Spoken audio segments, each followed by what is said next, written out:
So I got the Stop Tech rotors for the front for the 370. They're slotted, pretty nice. And I got the OEM brake pads from Nissan. Nothing fancy. You got the car jacked up right now. But I took off the rim. This is specific to the 370Z, what you need. Of course, some brake clean, some brake lubricant, and some Loctite. That's what you would need on any brake job, really. I prefer to use electric tools. You're going to need a 12mm to get the brake line off. You're going to need a 21 to get the wheel off. You're going to need a short 22 to get the caliper off. And I like to use, like I said, electric guns. You're going to need a 1/2-inch drive gun, a 3/8 drive gun, or if you want to do it by hand, you can. It's whatever floats your boat. Some sandpaper. I also, sandpaper, I prefer using 120, not 220, but you got to make do with what you got, you know? It's not a huge deal. What the fuck?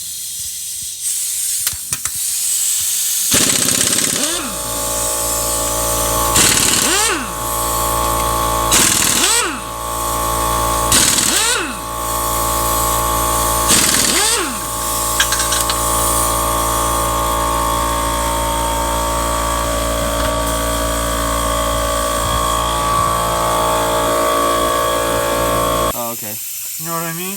Yeah. Some, like Chevys, they use these little clips that push all the way down. A few Volvos use something similar to this. You don't need it necessarily. And then you want to show them the 2 bolts in the back that you got to take off. Will be right here.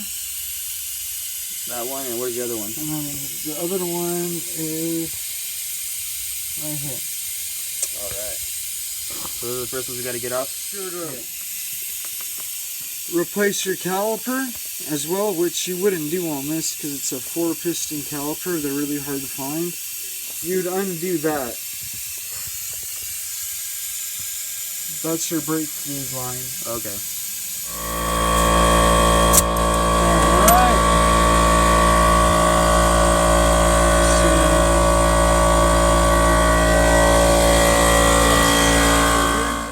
You need to undo, because these are metal brake lines, which are good for high performance applications. Okay. Rubber ones, they'll stretch over time, Alright.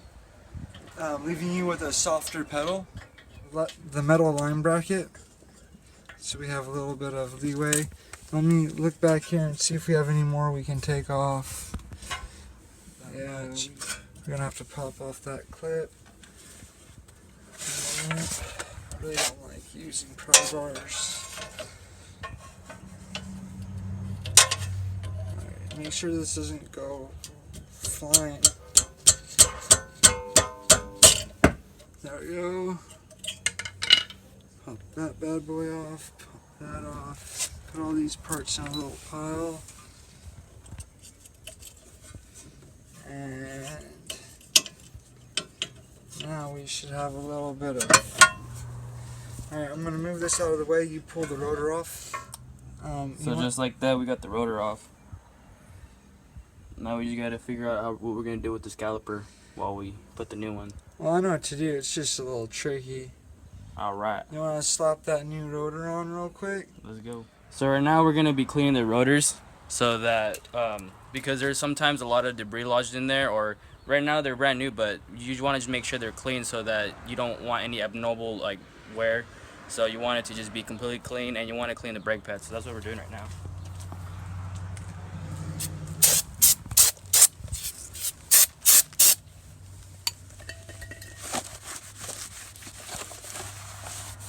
Clean the back first, and then we'll clean the front.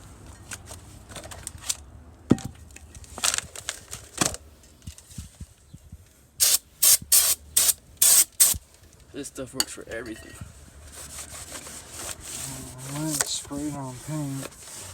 Oh yeah. You don't want to do that.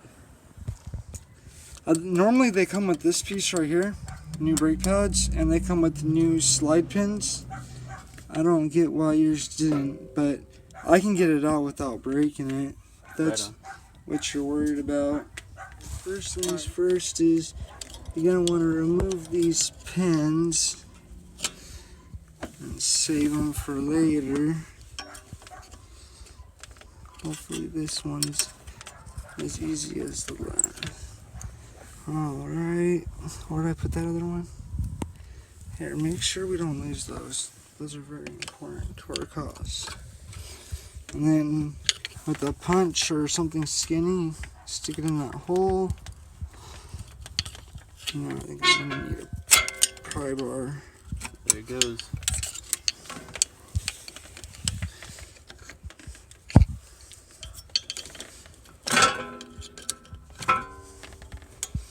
I can't believe you need new brakes after 30,000 miles. You already know I'd be wasting them brakes. Shit.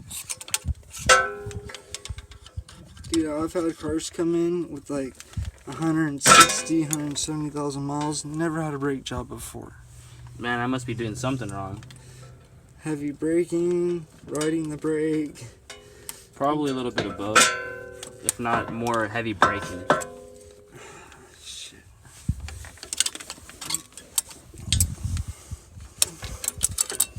There we go. There we go.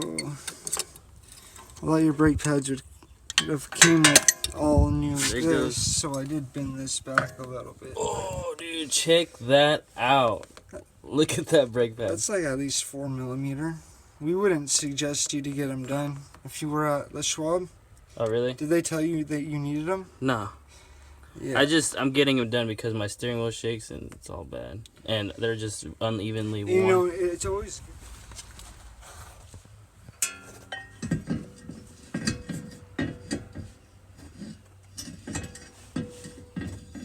Can't seem to. There we go. Alright. Gabe's got it on. And then I'm going to... So, let me see the pistons real quick. You're going to slide those back? Yeah, without... If you slide these two back, these two are going to want to pop out. It's Okay. physics, you know? So, how are you going to slide them back? How am I going to slide them back, you say? You get the old pad in. Be able to slide it in and make sure both, because if you just do one at a time, if I try and do the top one, the bottom one will pop out. If I do both of them at the same time, these two will pop out but not as far. So where's the new pad? Yo, so I got some good news and some bad news. The bad news is I got that Nissan gave me the wrong brake pads, which kind of makes me a little mad. The good news is that we went to AutoZone and they had the good brake pads in stock, and there they are. So we're on our way. We're gonna go install these and get this project done. Yeah, there's a brake that we just got. This one actually comes with lube and the pins, brand new pins.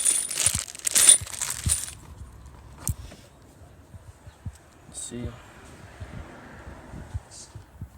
And see how there's these rough edges? You really want to try and smooth those out, which I'll show you in a second. But most people like to put the grease, the brake grease, like all right here. But I don't like doing it like that, just for the simple fact it looks super messy and unprofessional. So if you want to do it that way, that's totally cool with you. It's not like people are going to be looking at your brakes. Or you could do what I like to do is I grease the pistons themselves, or if you have a floating caliper, I'll grease the pistons and then the part that grabs the other pad, just so it doesn't look super messy. Hold on one second, I almost got this caliper out. The pistons are on the inside, but this is a 4-piston caliper. So if you want to shine it right here, there's 2 extra pistons. Most cars that don't have this, you would grease this whole area and that area, and it would be on a slide bracket, you know? Yeah. But like I said, you can grease the pads. I think it looks messy and unprofessional to me. So you got a little bit right there. And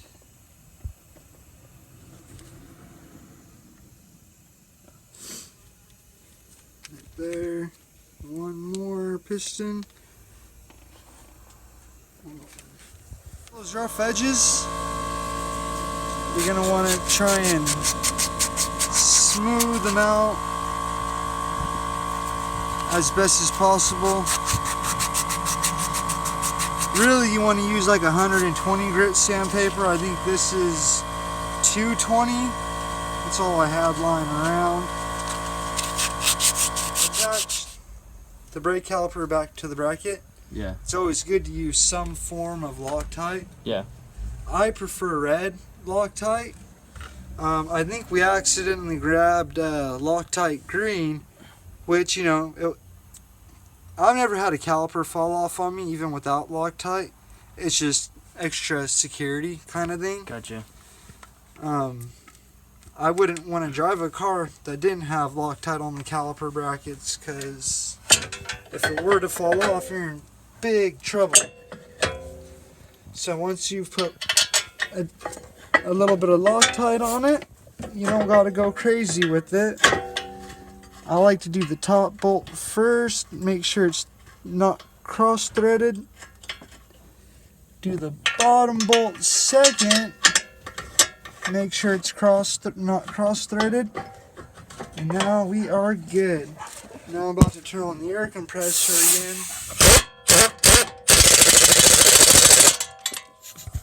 And then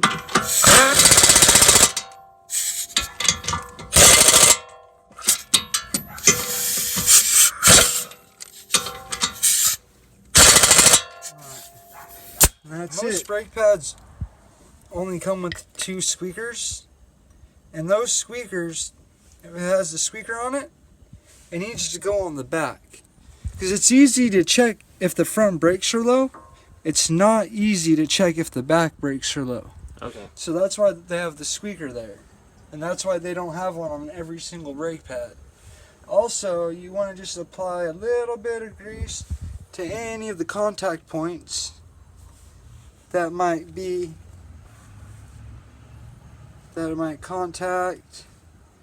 I mean, if you have a lot of extra grease, I try to put a little bit in the hole. Now that should be fine. Along with the squeaker, we're gonna slide in. And remember, the pistons are already lubed up. There we go. Perfect. And then here's the other caliper I already lubed. And then what we gotta do is just slide that in. And then try to get the brake pads that come with the new hardware kit. You know, most of the time you really don't need it, but I like to have it.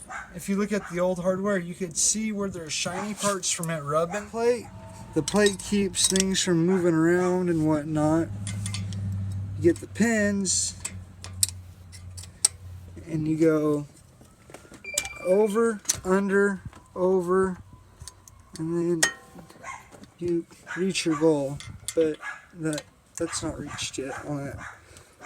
So there it is. We just got done fighting with it. The pins are all in place. The metal plate's all in place. The brake pads are back in. Now we're getting ready to put in those little tiny pins to hold it all, to make sure it doesn't fall out. Yeah, do not skip this part. This little pin is your safety mechanism. That falls You out. want to show them the pin a little better?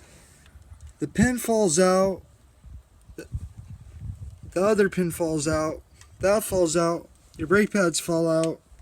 And then what are you doing? You're in a wall going 100 plus miles an hour. Alright, so once you have your rotor on and your new pads in, everything is lubed, time to put the wheel on. When you put the wheel on, you want to make sure you could spin the threads a few times flawlessly. Make sure it's not cross thread. And you start with the top, barely top it, barely top it, barely top it. It's not rotors, they're real nice. Yeah, dude, there it is. Finished with one side, the driver's side. We're gonna do the passenger side right now, and then we'll be done. So I just got done putting in the last rotor and brake pads on the passenger side, and so I got some practice on putting it in myself. So let me show you how it looks. There it is. Gotta clean the caliper more. Here's my wheel. Here's the driver's side.